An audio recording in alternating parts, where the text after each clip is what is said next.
Genèse, chapitre 7.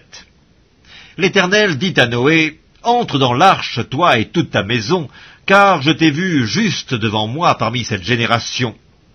Tu prendras auprès de toi 7 couples de tous les animaux purs, le mâle et sa femelle, une paire des animaux qui ne sont pas purs, le mâle et sa femelle, 7 couples aussi des oiseaux du ciel, mâles et femelles, afin de conserver leur race en vie sur la face de toute la terre, car encore 7 jours, et je ferai pleuvoir sur la terre 40 jours et 40 nuits, et j'exterminerai de la face de la terre tous les êtres que j'ai faits. » Noé exécuta tout ce que l'Éternel lui avait ordonné.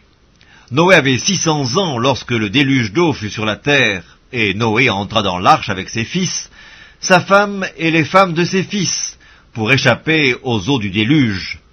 D'entre les animaux purs et les animaux qui ne sont pas purs, les oiseaux et tout ce qui se meut sur la terre, il entra dans l'arche auprès de Noé, 2 à 2, un mâle et une femelle, comme Dieu l'avait ordonné à Noé.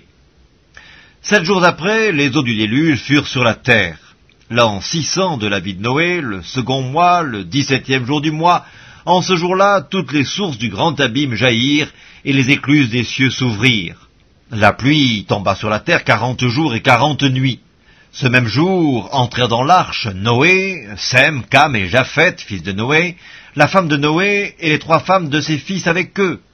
Eux et tous les animaux, selon leur espèce, tout le bétail, selon son espèce, tous les reptiles qui rampent sur la terre, selon leur espèce, tous les oiseaux, selon leur espèce, tous les petits oiseaux, tout ce qui a des ailes, ils entrèrent dans l'arche auprès de Noé 2 à 2 de toute chair ayant souffle de vie.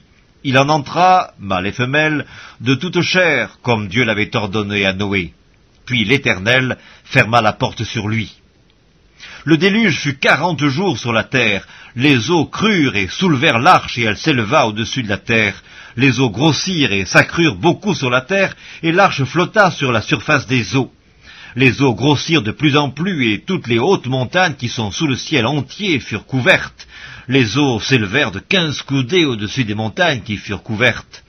Tout ce qui se mouvait sur la terre périt, tant les oiseaux que le bétail et les animaux, tout ce qui rampait sur la terre et tous les hommes, tout ce qui avait respiration, souffle de vie dans ses narines, et qui était sur la terre sèche, mourut. Tous les êtres qui étaient sur la face de la terre furent exterminés, depuis l'homme jusqu'au bétail, aux reptiles et aux oiseaux du ciel, ils furent exterminés de la terre. Il ne resta que Noé et ce qui était avec lui dans l'arche.